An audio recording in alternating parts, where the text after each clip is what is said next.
बहुत important topic है plate tectonic movement. Okay, इस ये टॉपिक ऐसा टॉपिक है जो क्लास कॉन्सेप्ट क्रिएट करता है। ओके, अगर इसका आपका ये कॉन्सेप्ट क्रिएट आपका है तो it will be easy for you to to understand the, जब हम आपको एक तरीके से एंडोजेनेटिक फोर्सेस पढ़ाएंगे, rift valleys and all those, तो ये सब चीज आसानी से समझ में आ जाएगा। ओके, तो जैसा कि मैंने आपको कल आपको बताया भी था, और इससे पहले internal structure of the earth में बता चुका हूं कि जो हमारा जो ग्लोब है, अर्थ है, वो आपके प्लेट्स में डिवाइडेड। ओके, और ये प्लेट एक जगह फिर नहीं है, ये प्लेट एक जगह ये स्टैटिक नहीं है, ये प्लेट मूव कर रही है। और किस पे मूव कर रही है? एक प्लास्टिक स्टेट होती है जिसे कहते हैं एस्थेनोस्फेयर। ओके, एस्थेनोस्फेयर ये प्लास्टिक स्टेट है, ये उस प्लेट पे मूव कर रही हैं। ओके, उस एस्थेनोस्फेयर के ऊपर ये प्लेट्स मूव कर रही हैं। सबसे पहले प्लेट टेक्टोनिक थ्योरी से पहले, प्लेट टेक्टोनिक थ्योरी से पहले आपके एक महाशय थे, उन महाशय का नाम था अल्फ्रेड वेजनर। ठीक है, उन महाशय का नाम अल्फ्रेड वेजनर था।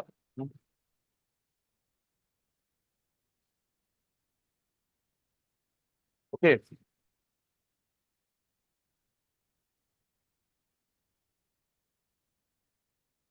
Alfred Wegener. ओके, इन्होंने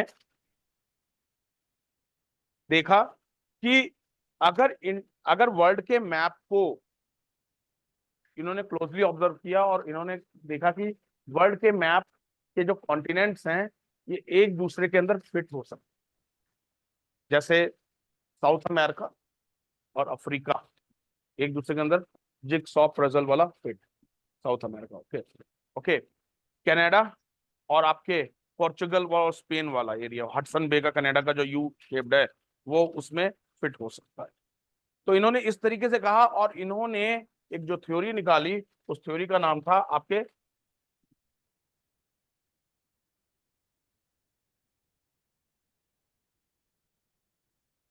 ड्रिफ्ट थ्योरी। चैप्टर आज शुरू कर रहे हैं, थोड़ा मतलब क्योंकि जैसे मैंने कहा था क्लास आज मैं एक ही बैच ले पाऊंगा। ओके, आज शुरू कर रहे हैं, कल खत्म हो जाएगा।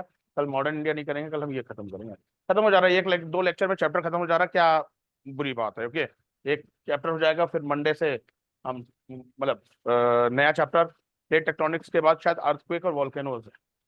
ओके, या रॉक्स हैं, मैं देख लूंगा क्या है, मैंने आपको लिखवाया था पहला, कोई किसी के पास है? देखो जब अर्थक्वेक वॉल्केनोज है।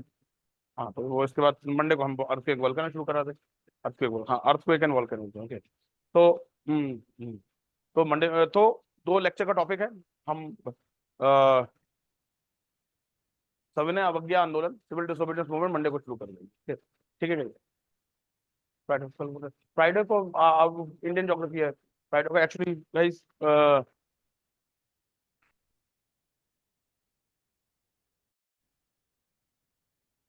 तो क्लास इन्होंने कॉन्टिनेंटल ड्रिफ्ट थ्योरी की, और कॉन्टिनेंटल ड्रिफ्ट थ्योरी में इन्होंने जो रिसर्च में पाया, वो कहीं ना कहीं अपने ये रिसर्च तो on the basis of flora and fauna.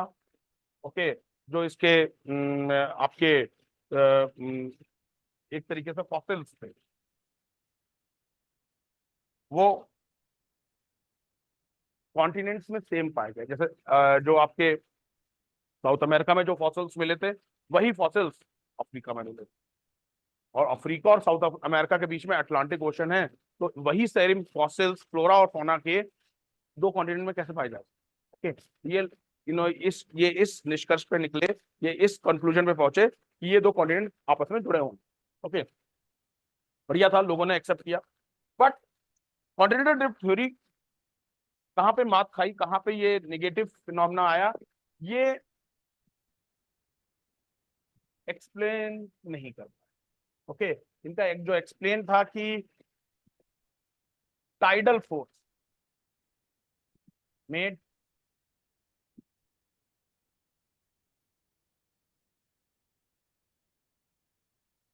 Tidal force along with gravitational force made continent drift। तो ये बात लोगों में हजम नहीं हुई कि टाइडल फोर्स अगर कॉन्टिनेंट को ड्रिफ्ट कर सकते हैं तो हम तो उनके आगे, टाइडल फोर्स के आगे तो फिर तो इंसान पता नहीं क्या कर सकता। तो ये चीज एक्सप्लेन नहीं कर पाए। फिर बाद में आगे चल करके एक और दो तीन रहे, हैरी हेस एंड अदर्स, वो अपनी थ्योरी लेके आए,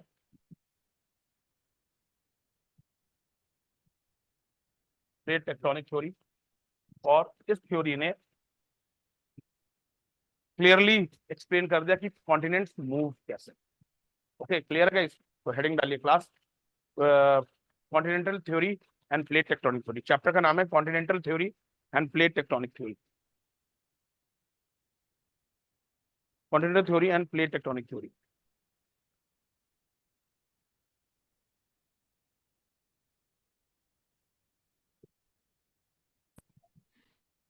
देखिए,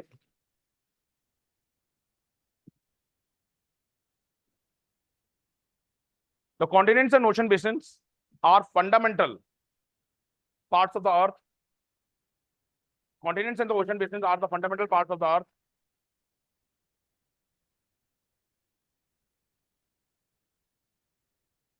About 70.8% of the total surface area, about 70.8% of the total surface area of the globe, 70.8% of the total surface area of the globe is represented by ocean, is represented by ocean, whereas 29.2% is represented by continents, whereas 29.2% is represented by continents. Full stop. More than 75%, more than 75% of the total land area of the globe, of the total land area of the globe is situated to the north of the equator, is situated to the north of the equator, and therefore northern hemisphere is also known as, and therefore northern hemisphere is also known as land hemisphere. Northern hemisphere is also known as land hemisphere, and southern hemisphere is known as water hemisphere, and southern hemisphere is known as water hemisphere.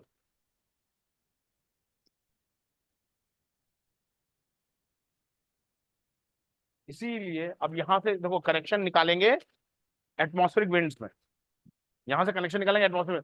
Southern hemisphere में land कम है, तो वहां पे जो permanent winds होती है ना, permanent winds बहुत स्ट्रॉन्ग चलती है। नदर्न हेमिस्फीयर में लैंड ज्यादा है, तो परमानेंट जो विंड्स होती हैं वो इतनी स्ट्रॉन्ग नहीं हो पाती, क्योंकि बिकॉज प्रेशर ऊपर नीचे होता रहता है। सदर्न हेमिस्फीयर में लैंड कम है तो प्रेशर यूनिफॉर्म होता है, प्रेशर यूनिफॉर्म होता है तो विंड्स को गति बहुत मिलती है, विंड को स्पीड बहुत मिलती है। तो सदर्न हेमिस्फीयर में इसीलिए आपको स्कूल में पढ़ रखा है, स्कूल की चीज याद कराता हूँ। आपने स्कूल में पढ़ा roaring 40s, streaking 50s, streaking 60s, ये लैटिट्यूड के हिसाब से विंड्स के नाम है। हिंदी मीडियम में तो और मजेदार है, चीखता 40सा, चिंगाड़ता 50सा, ओके, इस तरीके से, ओके, और कुछ 60 करके कुछ ऐसे ही है, ओके। तो हिंदी मीडियम बड़ा बड़ा मतलब मजेदार नाम है, ओके, चीखता 40सा, चिंगाड़ता 50सा, और वन थिंग और 60, कुछ ऐसा ही है, ओके। तो अब क्यों आपके सदर्न हेमिस्फीयर में विंड्स इतनी स्ट्रांग क्यों होती हैं? लोग एडवेंचर के लिए ना, एक नीचे अर्जेंटीना और आपके अंटार्कटिका के बीच में एक पैसेज है जिसका नाम है ड्रेक पैसेज। जो एडवेंचर के शौकीन होते हैं ना, वो इसका क्रूज बुक करते हैं, और लंच और डिनर जब वो इस ड्रेक पैसेज के थ्रू जब शिप जाता है तो दे एंजॉय द थिंग्स। मतलब आप समझ नहीं पाएंगे कि जब आप लंच पे आप कर रहे हैं, कभी इसके व्यूज, कभी आप गूगल में सर्च करिएगा ड्रेक पैसेज क्रूज, ओके, वो आपको वीडियोस दिखाएगा, यूट्यूब वीडियोस, क्योंकि वहां पे विंड इतनी तेज, और जितनी तेज विंड होगी उतनी तेज वो विंड पानी को, ओशन के पानी को ड्रैग करेगी, जितना तेज पानी को ड्रैग करेगी लहरें भी उतनी ऊंची। इसलिए सदर्न हेमिस्फीयर में आपके विंड्स बहुत स्ट्रांग होती है। क्यों स्ट्रांग होती है? लैंड मास कम। नदर्न हेमिस्फीयर में विंड्स वीक होती हैं क्योंकि लैंड मास। ओके, सिर्फ कॉन्सेप्ट का खेला, आप चीज समझ जाओगे आराम से क्लियर हो जाएगा। ओके, लिख लीजिए class, next line. It is believed that continents are moving away from each other. It is believed that continents are moving away from each other.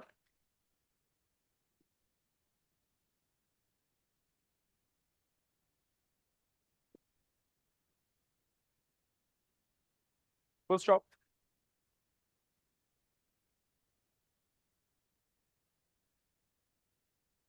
Several theories, several theories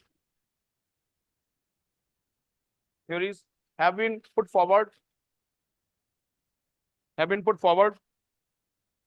to explain this drifting phenomena. To explain this drifting phenomena.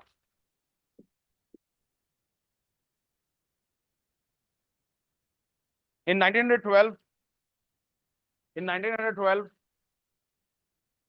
Alfred Wegener,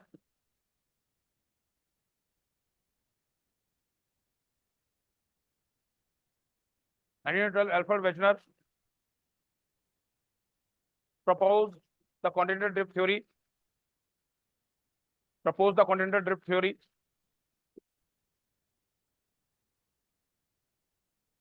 He was a famous German geographer.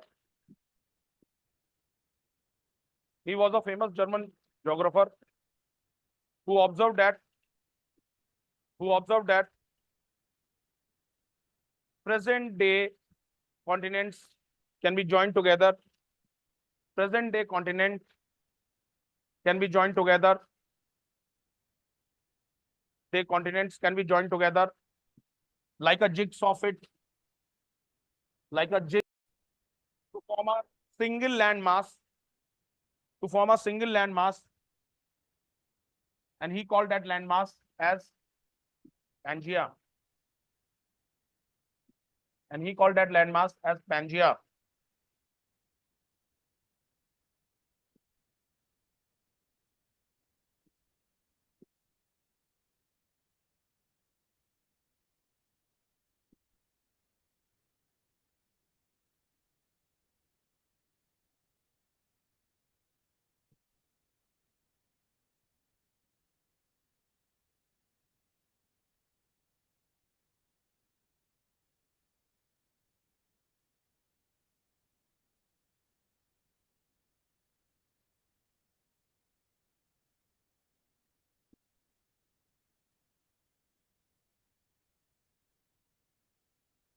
Okay, तो उन्होंने कहा कि ये सारे continents एक major land mass से जुड़े हुए थे। ओके, और वो धीरे धीरे अपने समय में अलग होते थे। ओके, और जो एक यूनिफाइड लैंड मास था उसे उसने नाम दिया पैंजिया। ओके, देखिए Pangaea, PANGEA, the Pangaea was surrounded by the, मैं लिख दे रहा हूँ सर, आप लोगों को इतनी दिक्कत हो रही है, ऐसा लग रहा है कि पहली बार नाम सुना जा रहा है। PANGEA,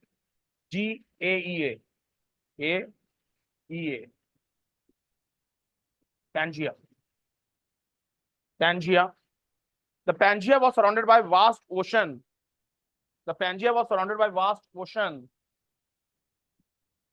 Pangea was surrounded by vast ocean called as Panthalassa. Pangea was surrounded by vast ocean. ये पूरा Pangea था।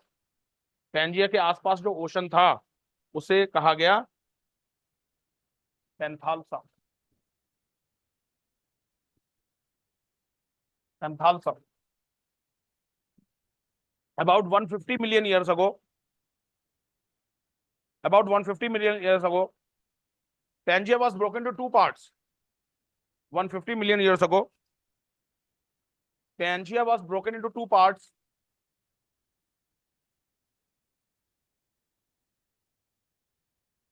One of the parts started floating northward.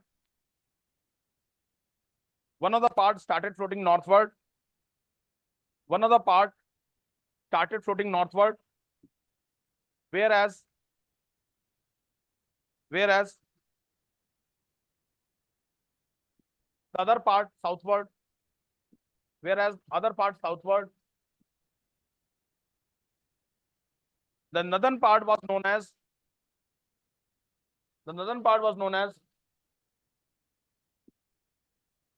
Laurentia or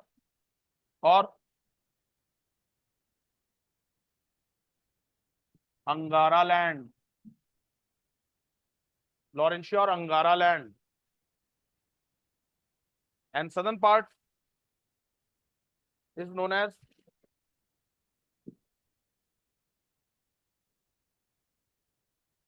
Gondwana land. And southern part is known as Gondwana land. तो अंजलि बताएगी. Tell me Anjali, Bharat में गोंड प्रजाति tribal कहाँ रहते हैं, कहाँ मिलती है गोंड प्रजाति? Yes, Khushbu, any idea? Odisha, Meghalaya, anybody?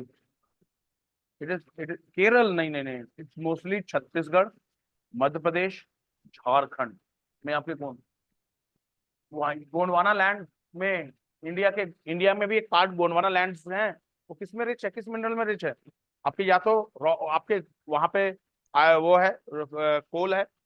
Okay, जो छोटा नागपुर प्लेटूज के आसपास आपके गोंडवाना है ना, कोल बेल्ट जाती है ना. ओके, और थोड़ा आयरन और भी मिल जाता है. ओके, तो गोंड जो प्रजाति है ये गोंडवाना लैंड से ही, जो इंडिया में गोंडवाना बेल्ट है वो कोयले की रिच बेल्ट. ओके, कोयले की रिच बेल्ट है. ओके, क्लियर है? याद है ना अर्थ के इंटीरियर में कितनी डिसकंटिन्यूटी होती है? 4. कल पढ़ाया था, आज भूल गए, 5 हो गई. ओके बेटा, ओके. लिखिए, द इंटरवीनिंग स्पेस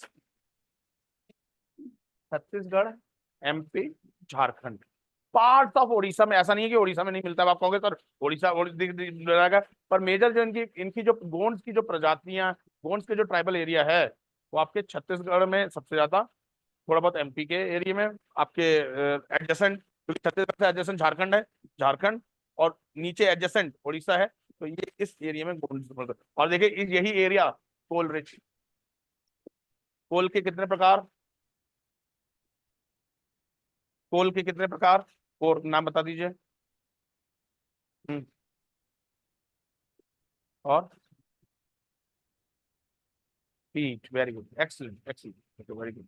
सिल्क के कितने प्रकार? ये सब चीजें, यही सब तो प्रीलिम्स से बनते हैं क्वेश्चन. कहाँ बनते हैं ऐसे तो प्रीलिम्स से क्वेश्चन बनते हैं. मूगा, सार, TSAR, कुछ लोग टसार बोलते हैं, टसार नहीं है, टी साइलेंट हो, सार.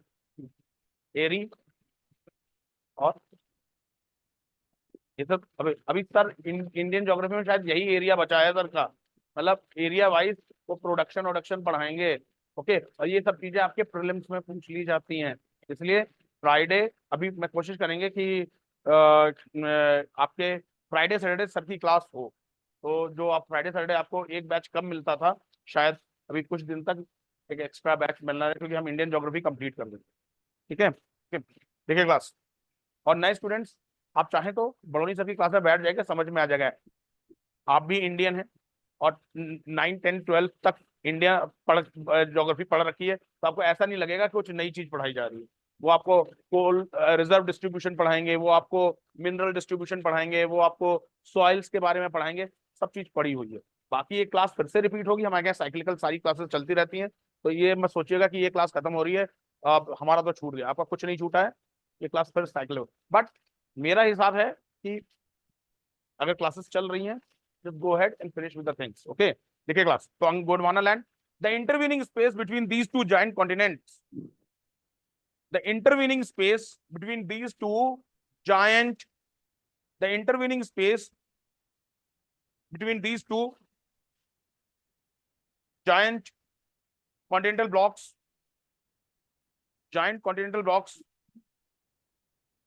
was filled by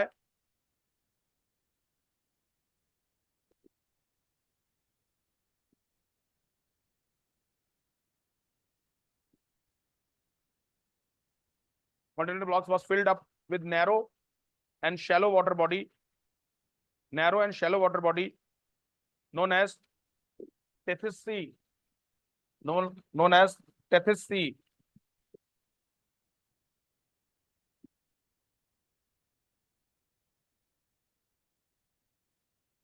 Tethys Sea.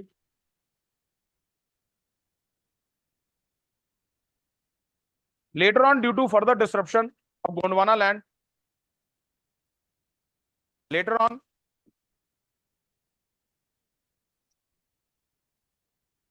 due to further disruption of Gondwana land during the last phase of Jurassic period, during the last phase of Jurassic period,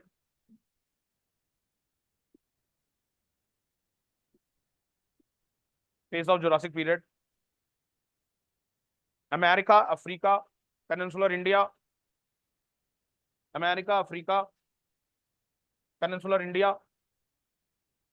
Australia, and Madagascar were formed. Australia, America, Africa, Peninsular India, Australia, and Madagascar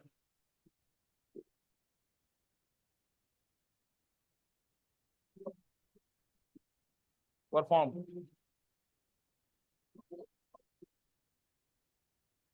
ये इस period में जो आपको दिखा चुका था, ये इस पीरियड का है।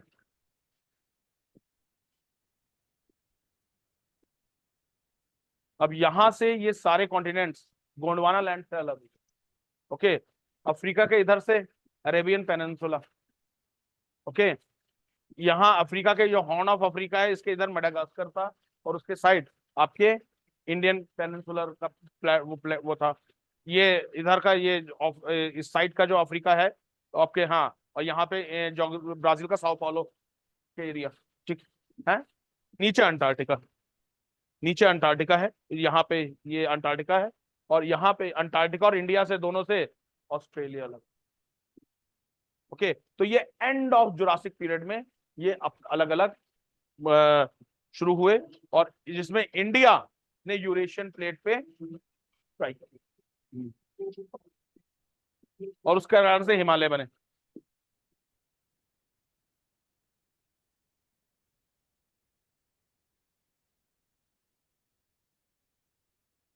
And these are the formation of Himalayas.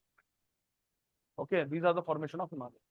Okay, तो अब इससे, क्योंकि जब कॉन्टिनेंट्स एक दूसरे से जुड़े थे तो डेफिनेटली वेजिटेशन और जो आपके फ्लोरा फौना, जो आपके फौना था, ओके, वो भी करीब करीब एक जैसे रहे थे, और यही चीज कॉन्टिनेंटल ड्रिफ्ट थ्योरी को सपोर्ट करते हैं।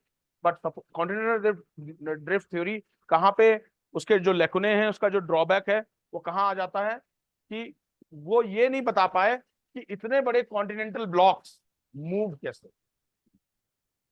भाई तब इतने रिसर्च नहीं थी कि भाई एस्थेनोस्फेयर भी होता है, एस्थेनोस्फेयर प्लास्टिक स्टेट है, और प्लास्टिक स्टेट के ऊपर कॉन्टिनेंट्स प्लेट के रूप में तैर रही हैं। इसने ये कहा कि टाइडल फोर्स है। अब टाइडल फोर्स इतना बड़ा फोर्स तो नहीं है कि इतने बड़े कॉन्टिनेंटल ब्लॉक को ही आप एक जगह से दूसरी जगह, तो लोगों ने मजाक बनाने शुरू कर दिए, ये तो पॉसिबल है ही नहीं। पर जब प्लेट टेक्टोनिक थ्योरी आई, उसने कहा नहीं सर, ये ऐसा पॉसिबल है, क्योंकि क्वेश्चन वहां भी उठा है कि चलो ठीक है, एस्थेनोस्फेयर पे तैरते हैं, पर एस्थेनोस्फेयर पे इनको मूवमेंट कौन देखता है। अब मूवमेंट मैंने दिखा दिया, वो मेंटल में कन्वेक्शन करेंट्स हैं, वो पुश करते हैं।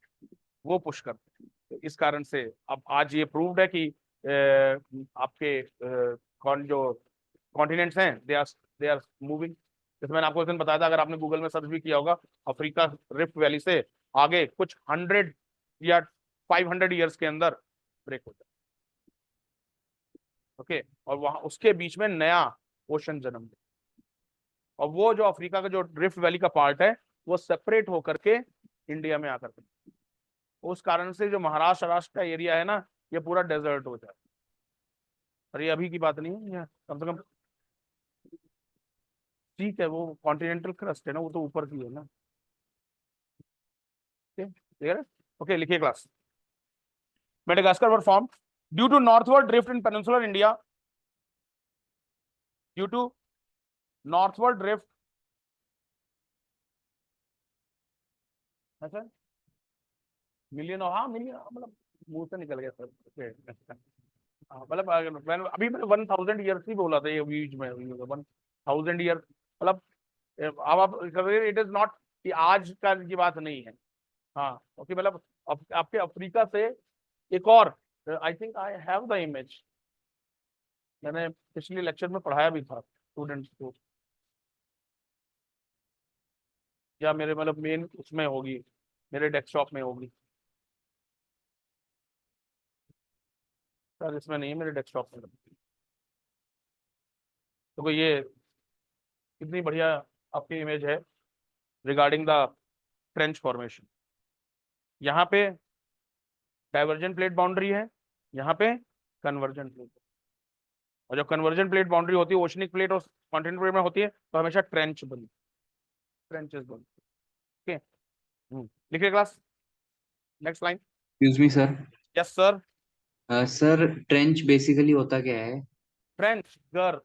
ओके, मतलब ट्रेंच को हिंदी में गर्त कहा जाता है, जिसमें it is like a canyon, canyon तो समझते हो ना, canyon, canyons are I shaped valley, जैसे जो पृथ्वी के सरफेस पे कैनियंस होती हैं, ओके, जिसमें जहां पे कोलोराडो रिवर बहती है, ओके, कैनियंस होती हैं, वैसे ही जो समुद्र के अंदर जो कैनियंस होती हैं, डीप कैनियंस, उन्हें ट्रेंच कहा जाता है,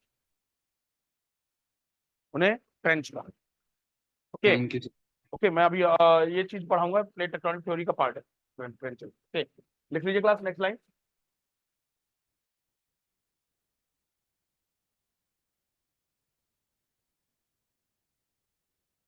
due to the northward drift in peninsular India, the Indian ocean was opened.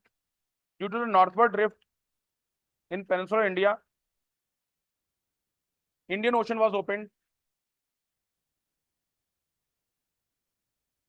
Indian Ocean was opened.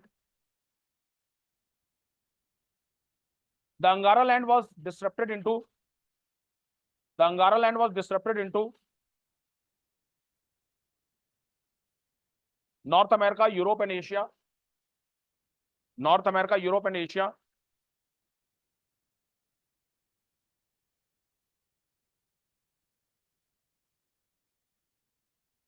Europe and Asia.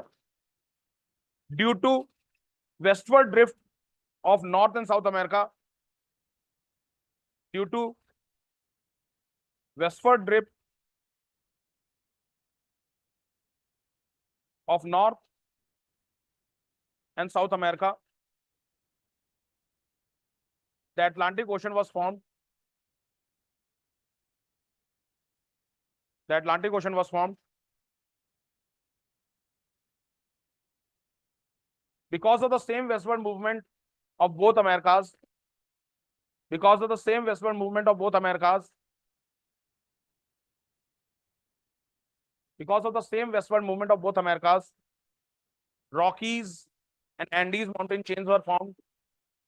Rockies and Andes mountain chains were formed.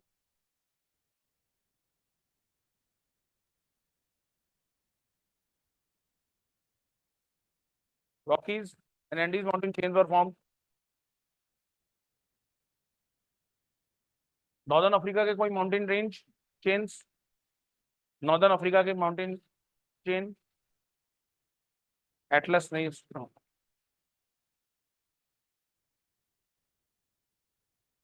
Hint भी दे दे तभी नहीं समझ पाए।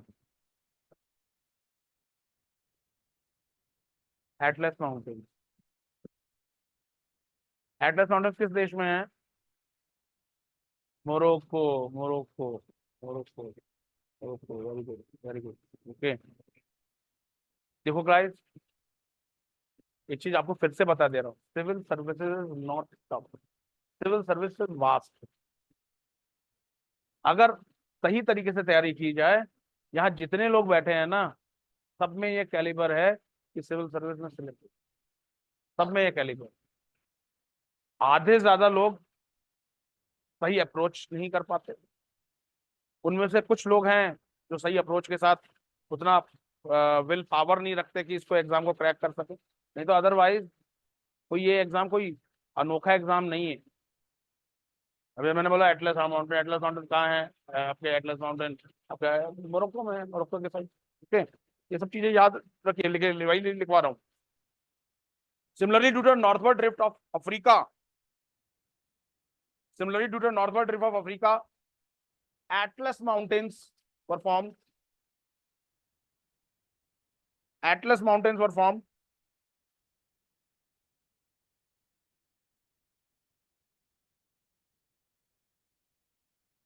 Movement of Europe led to Alps Mountain. Movement of Europe led to Alps Mountain.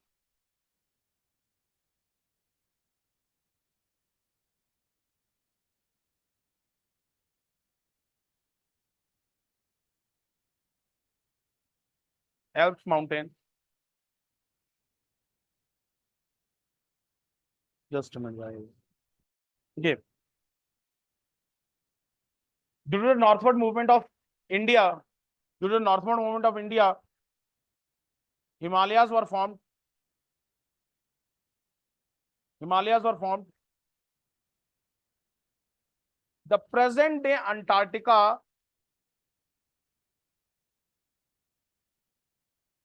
the present day Antarctica, Antarctica and the Pacific Ocean, and the Pacific Ocean are believed to be the residual part of Pangaea and Panthalassa, are believed to be the residual part of Pangaea and Panthalassa.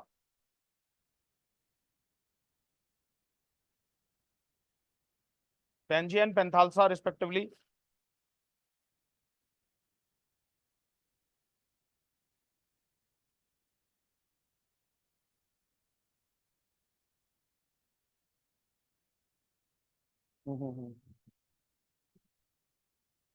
नहीं नहीं, वो अलग से, वो dominion करके है, पर वो इतना डिटेल से पढ़ क्यों रहे हो? अब अपने सेल्फ सेटिस्फेक्शन के पढ़ो, देन इट्स फाइन। ये आता नहीं, ये आपके अगर geography optional we want to take तो go through it, go through it. इतना डिटेल से आपको पढ़ने की जरूरत नहीं, इससे अच्छा बड़ा योजना पढ़ लो, कुरुक्षेत्र पढ़ लो। ओके, क्योंकि ये एरिया आपके जो जो आपके डोमिनियन ओरिजिनी है या अल्पाइन उसका है, ये सब चीजें अपने एरिया में फ्यूटाइल है, you are wasting your energy. Okay, just skip this things. Okay, stick to the syllabus. Okay, otherwise मतलब there are many other things which are more constructive. Start reading India yearbook. Okay, they are more constructive. Okay, मतलब which will ensure your selection when you will give the exam. India book एक बार पढ़ लोगे, अगली बार revise कर लोगे, बस उसके बाद पूरे बस चैप्टर पलटने हैं, चीजें खत्म। और इंडिया बुक में कम से कम 8 से 10 क्वेश्चन इंडिया बुक से हर साल। लोग हिम्मत नहीं जुटा पाते क्योंकि 1000 पन्नों की, 700-800 पन्नों की इंडिया बुक होती है, लोग हिम्मत नहीं जुटा पाते इंडिया बुक को। ओके, बस एक बार पढ़नी होती है इंडिया बुक। ओके, लिखिए class, next line, evidence in support of the theory. या एक लाइन और लिख लो क्लास, एक लाइन और लिख लो। As per Alfred Wegener, as per Alfred Wegener, the forces responsible for disruption of Pangaea, the forces responsible for disruption of Pangaea was the tidal force of sun and moon, was the tidal force of sun and moon, gravitational force, gravitational force, the force of buoyancy,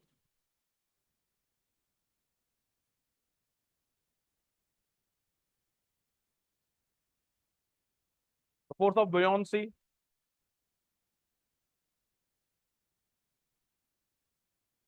full stop. Evidence supporting the continental drift theory.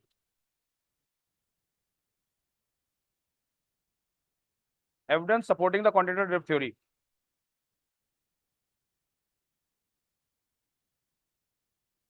Number one, matching of continents, jigsaw fit. Matching of continents, jigsaw fit. The coastline of South America and Africa, the coastline of South America and Africa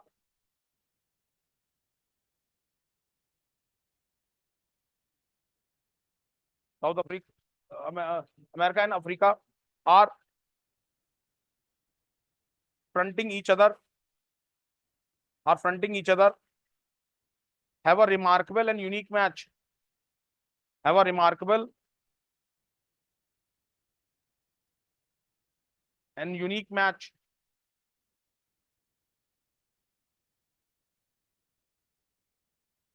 Unique match. In 1964,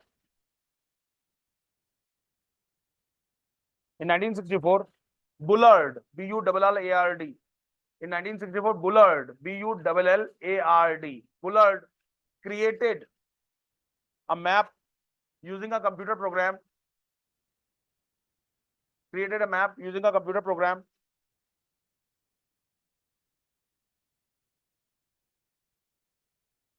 To find the right fit of Atlantic margin.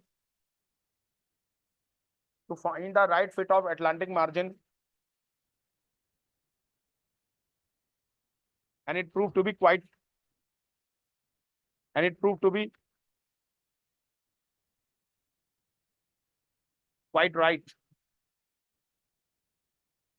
to be quite right.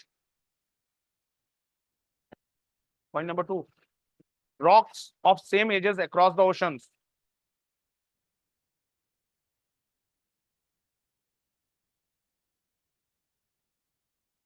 Rocks of same ages across the ocean. The radiometric dating methods.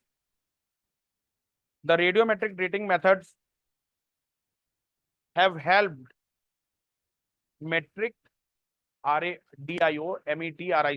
radiometric dating methods have helped in correlating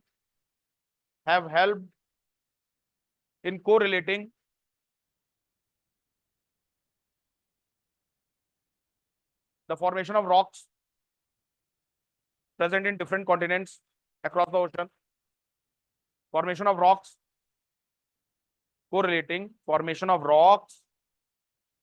present in different continents across the ocean.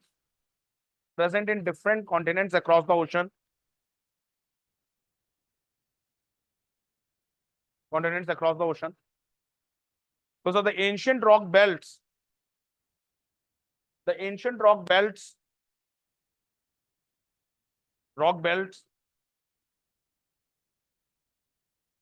in the coast of Brazil, matches with those found in Western Africa.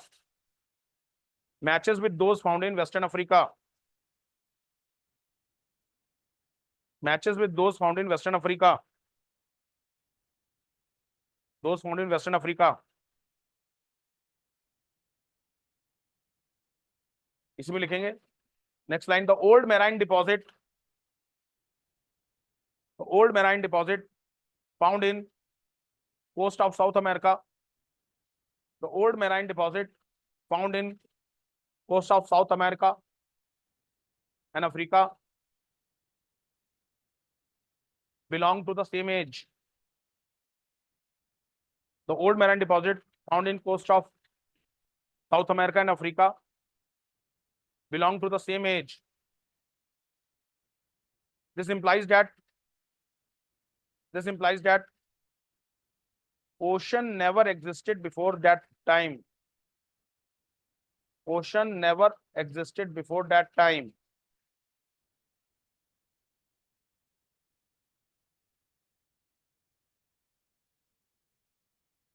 Full stop. दूसरा evidence clear हो गया। Third है टिलिटिक। टिलिटिक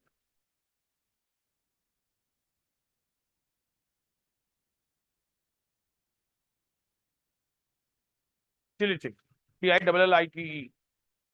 ये sedimentary rocks जो glacier deposit से बनते हैं, जो ग्लेशियर डिपॉजिट से सेडिमेंट्री रॉक्स बनते हैं, उन्हें टिलिटिक कहते हैं। ओके, लिख लीजिए class. It is the sedimentary rocks made from glacier deposits. It is the sedimentary rocks made from glacier deposits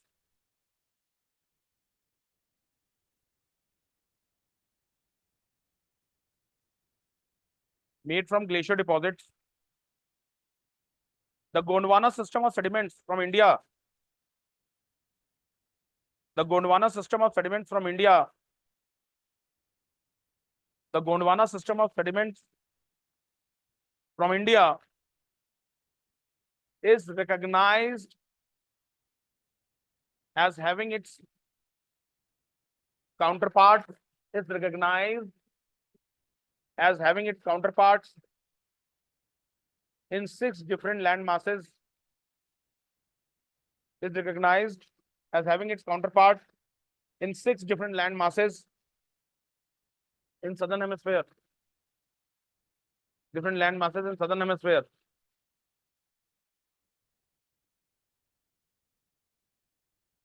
Such parts are found in Madagascar. Such parts are found in Madagascar. मतलब Gondwana land में तो मिलते ही मिलते हैं, India के Gondwana land में तो मिलते मिलते हैं, पर इंडिया जैसे चीजें मडागास्कर में मिलती हैं। Australia, Australia, Falkland island, Falkland island. अब आप मत बताना, मैं पहले क्लास से फिर आपके पास आता हूँ। फॉकलैंड वॉर किन दो देशों के बीच में हुई थी? वेरी गुड, एक्सीलेंट, यूके और अर्जेंटीना। उससे इंडिया को क्या मिला था? कुछ इंडिया को मिला था, ये नहीं बता ओके। हाँ नहीं नहीं, ठीक है ठीक है, वेरी गुड। नहीं वो थोड़ा सा मुश्किल भी है जो मैंने कहा, इंडिया को ये मिला था।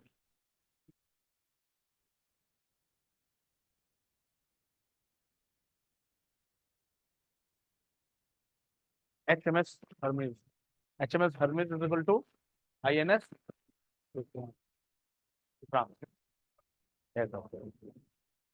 यूके ने अपना आखिरी, जो हमने INS विक्रांत लिया, बहुत शोर शराबे के बाद हमने INS विक्रांत लिया। यूके ने अपना वो एयरक्राफ्ट कैरियर आखिरी बार HMS हर्मिस के नाम से फॉकलैंड युद्ध में लड़ा, वहां से उसे रिटायर किया इंडिया ने, कहा हमें दूर। उसे हमने नया रंग रंग करके पोस्ट पोस्ट करके उसे देखो, हमने हमारे पास एयरक्राफ्ट कैरियर हो गया। ठीक है, तो HMS, ध्यान रखिएगा, INS विक्रांत का ओरिजिनल नेम HMS, HMS का फुल फॉर्म हैवी, हर मैजेस्टी या हिज मैजेस्टी। भाई इस समय हिज है, मतलब किंग है, तो हिज मैजेस्टी शिप आएगा। जब क्वीन होगी तो हर majesty ship. Okay, HMS Hermès. INS Vikrant का असल नाम HMS हर्मिस है, और HMS हर्मिस की लास्ट लड़ाई फॉकलैंड वॉर। फॉकलैंड वॉर के बाद ही इंडिया ने HMS हर्मिस को परचेज कर लिया। क्लियर है? ओके, छोटे जो हमारे INS विक्रांत, इसका ओरिजिनल नेम, वो जो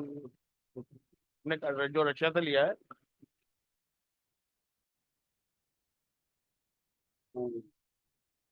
ये तो अभी करंट अफेयर्स का है, अभी ज्यादा दिन थोड़ा ना हुए हैं, ढूंढ के आना। और अब आप लोगों को, पीछे वालों को तो मैंने साइंस एंड टेक में डिफेंस में पढ़ाया था। कुनाल जी आप तो आगे बैठते तब भी आगे बैठते। नवंबर दिसंबर में जो डिफेंस चल रहा था, डिफेंस में गोश को, गोश को देख लेना, चेक कर लेना। ओके, देखिए, फॉकलैंड, फॉकलैंड आइलैंड, अंटार्कटिका। तो मतलब इंडिया में गोंडवाना लैंड में जैसे पार्टिकल्स, जैसे सॉइल मिलती है, जैसे रॉक्स मिलते हैं, वो हमें वैसे ही रॉक्स इन जगह में मिलते हैं। तो भैया इसके मतलब एक ही चीज हो सकती है, ये एक ही जगह के रॉक्स होंगे, एक ही पट्टी के रॉक्स होंगे, तभी सिमिलैरिटी है। तो इससे कॉन्टिनेंटल ड्रिफ्ट को मतलब इसको इस थ्योरी को बल मिलता है, कॉन्टिनेंट्स एक जगह जुड़े हुए थे। Okay, next point, next point. At the base the system has thick tillite at the base, comma, the system has thick tillite।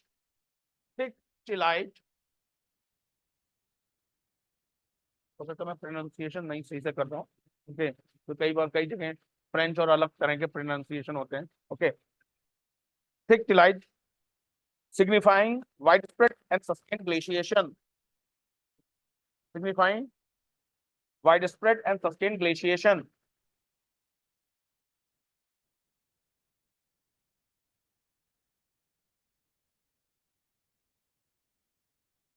glaciation, the similarity of Gondwana type of sediments,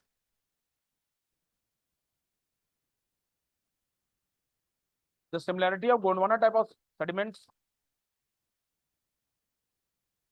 evidently shows that the similarity of Gondwana type of sediments evidently shows that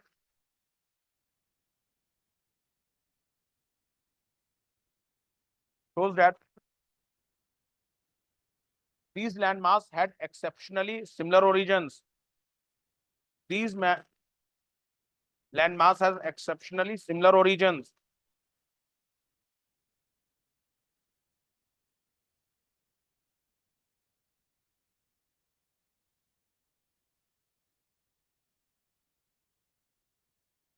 Next, placer deposit, PLACER, placer deposit।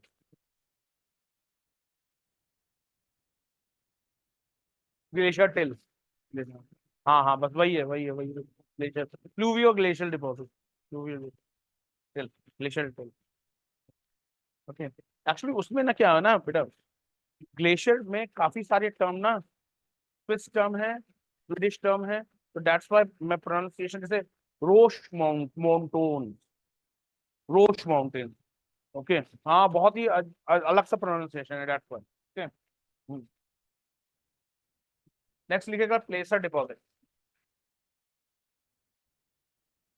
ये भी evidence देता है।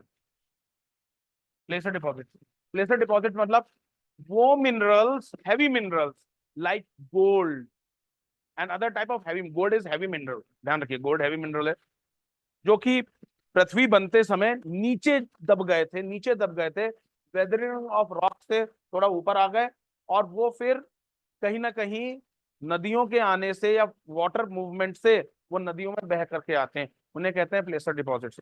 भारत की किन नदियों से आप सोना निकाल सकते हैं? हाँ ये भी हो सकता है, यस यस सर पॉसिबल। 2-3 महीने रेत छानते रहिए, 10 ग्राम तो निकल ही आएगा।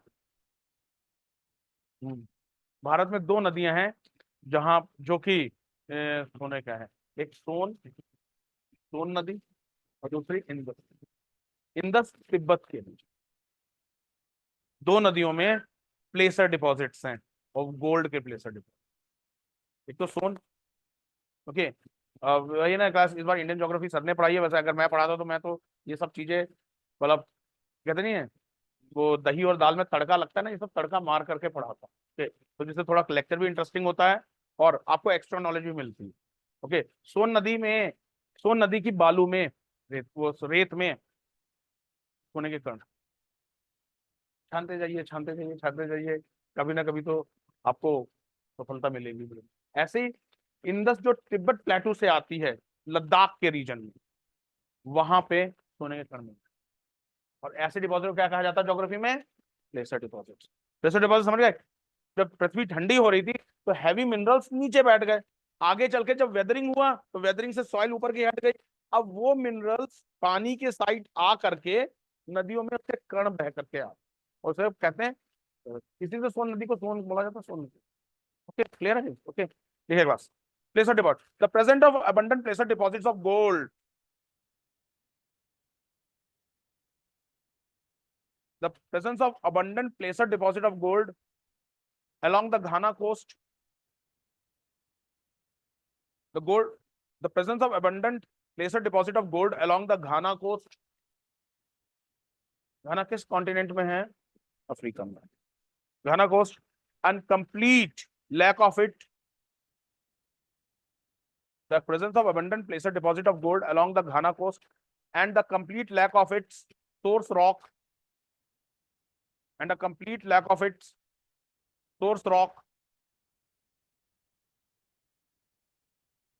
in the area is phenomenal fact.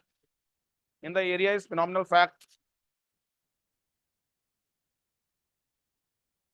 phenomenal fact.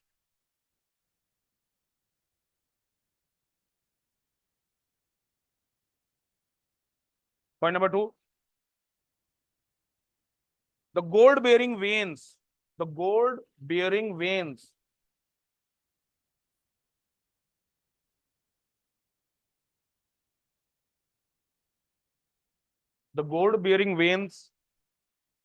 are present in Brazil.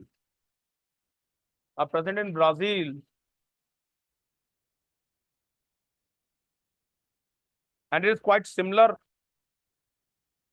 with that of gold deposit of Ghana in Africa. And it is quite similar like that of Ghana in Africa, which suggests that two continents were one. Which suggests that two continents remain at one at some point of time.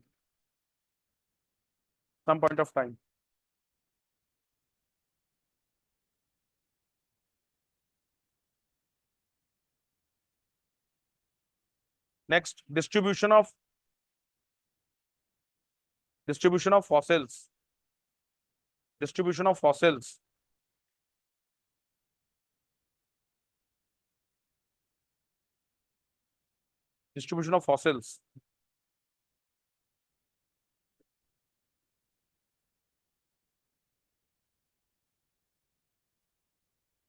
The interpretation that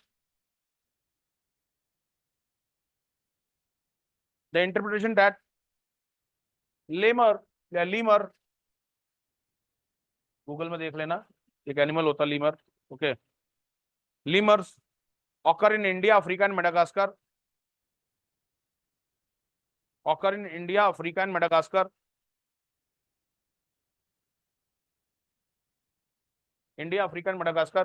Led to the theory of land mass.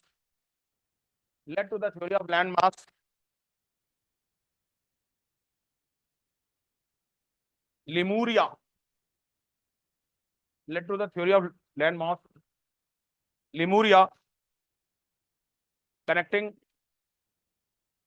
these three land masses.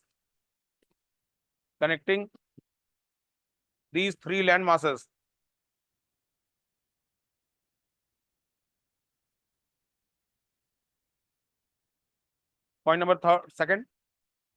Mesosaurus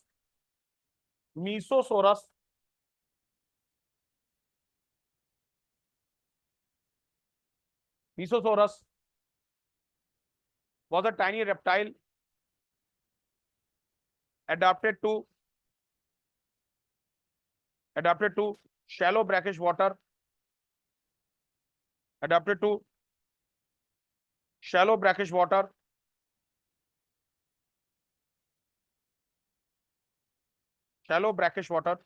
मतलब खारा पानी. Okay, shallow brackish water are found in Brazil, South Africa,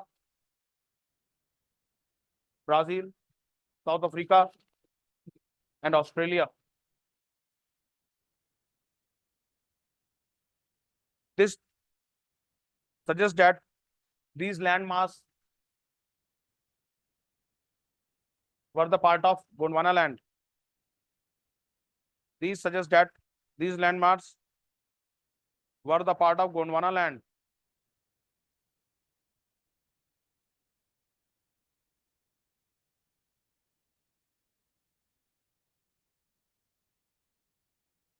Next, take class. Criticism. Criticism. The criticism of continental drift theory. This theory received great criticism regarding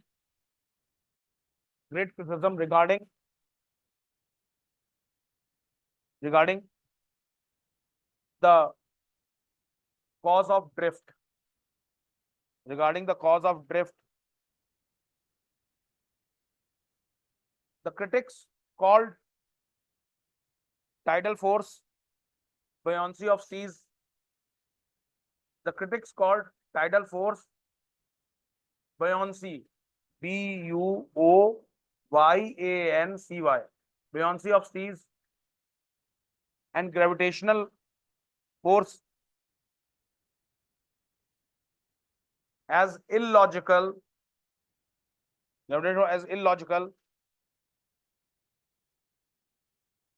as these forces are not of that magnitude. These forces are not of that magnitude which can pull away the huge continental blocks,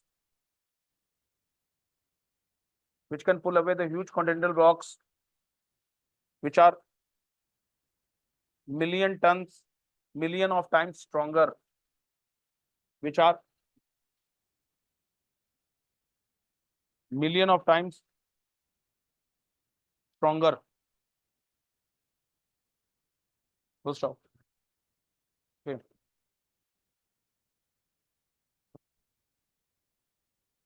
Okay.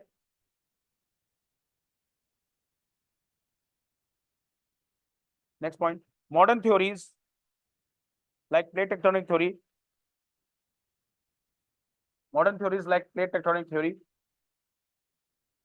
With scientific evidence, and geological evidence, easily established that because of convective currents in mantle, scientific and geological evidence easily established that because of convective currents down in the mantle,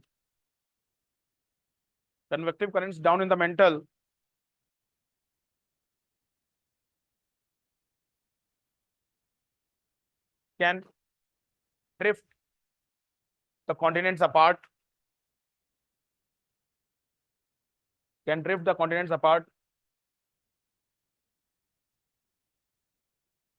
because of convective currents down in the mantle can drift the continents apart. Not only this, the plate tectonic theory also explained the cause of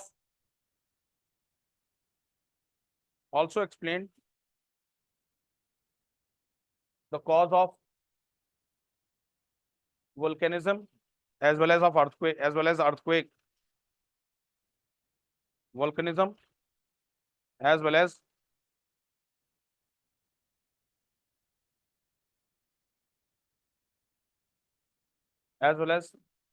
earthquake. तो यहाँ पे continental drift theory खत्म होती है और कल मैं plate tectonic theory के साथ चीजें शुरू करूंगा और कल ही प्लेट टेक्टोनिक थ्योरी फिनिश कर दूंगा. We will finish with the plate tectonic theory. Okay और कल आपका ये चैप्टर भी कंप्लीट हो जाएगा. ओके रॉक्स भी 2 लेक्चर का टॉपिक है. ओके वोल्केनो 3, क्योंकि वोल्केनो सर अर्थक्वेक है 3 से 4 लेक्चर लेगा. ओके तो मंडे मैं कोशिश करूंगा 3 लेक्चर में खत्म करें. मंडे ट्यूसडे वेडनेसडे हम वोल्केनो अर्थक्वेक खत्म करते हैं. ओके तो we are moving very fast in geography. Okay छोटे छोटे चैप्टर हैं. We are finishing 1 by 1. Okay. और बस इसका लास्ट जब इरोजन पढ़ेंगे वो थोड़ा लंबा चैप्टर है, क्योंकि इसमें हमें 6 टाइप ऑफ इरोजन, ठीक है। तो इसके बाद एटमॉस्फेरिक ज्योग्राफी आ जाएगी, तो फिर अलग लेवल की है, ठीक है। तो क्लास कल आपका 12 बजे से क्लास है। पहला सी सेट है, दूसरा आपके थपलियाल सर की है क्लास मिडिवल इंडिया की, और तीसरी क्लास है आपके मेरी, I will take the geography, ठीक है। ओके ओके, कोई क्वेश्चन तो नहीं है ना? ओके, मैं क्लास प्रिपेयर वेल। पहली चीज, आपको अपने पे विश्वास होना चाहिए कि कर सकते हैं, ओके, निकाल सकते हैं, पढ़ के देखिए, बिल्कुल होगा। ओके, तो see you tomorrow at 4 o'clock, okay, with this. Okay, thank you, thanks, thank you.